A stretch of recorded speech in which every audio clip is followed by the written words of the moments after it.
Praise be Jesus Christ, now and forever. Whenever there is a terrorist attack, particularly in Europe, politicians rush to stress the values that apparently unite us. These appear to focus around a vague notion of tolerance and not much else.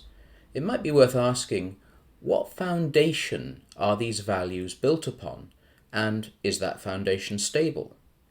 Secular materialism, which is the true value most of the politicians are really talking about, is in itself a form of religion, the true opiate of the people, the religion of the self, and the glorification of individualism. In 1931, the poet and writer T.S. Eliot took on the role of prophet, not only speaking of the horrors of fascism and communism, but addressing the modern society, a society without God. It's worth quoting Eliot in full. His rather long sentence should be the subject of much thought and meditation for us this week.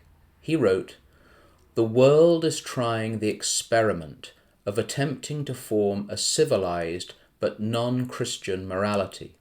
The experiment will fail, but we must be very patient in awaiting its collapse, meanwhile redeeming the time, so that the faith may be preserved alive through the dark ages before us." Nearly 90 years after those words were written, we can see how the experiment is progressing.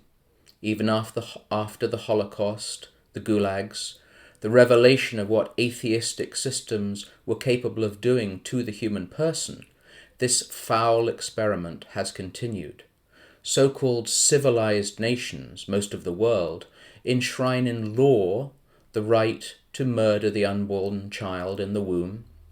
The elderly, the terminally ill, and now even the depressed have the right, under the law, to be euthanized. The divine institution of marriage is redefined, and God's revelation is described as intolerable hate speech. In the name of tolerance, all must be tolerated, except Christian teaching and morality. The experiment is a devilish nightmare. It is unlikely that Eliot could have foreseen the full consequences of the experiment, but he did see that it would eventually fail. That is indeed a word of prophecy and hope. His call for patience might need to be challenged, especially in the church, where some seem to have been a little too patient, or naive, or worse. Those with, as the Lord said, eyes to see and ears to hear, can no longer either be blind or fail to see where this is leading. The proposed values, which are meant to be the foundation of the modern Western world, are sand, and the scenes we see on our screens every night remind us of what Jesus taught in the parable of the two houses, the one built on rock and one on sand. Back in 2014, Pope Francis spoke at the European Parliament in Strasbourg, almost the epicenter of the secularist vision for Europe. Echoing Eliot, he described the great vacuum of ideals in the West, a consequence, we could say, of the failed experiment.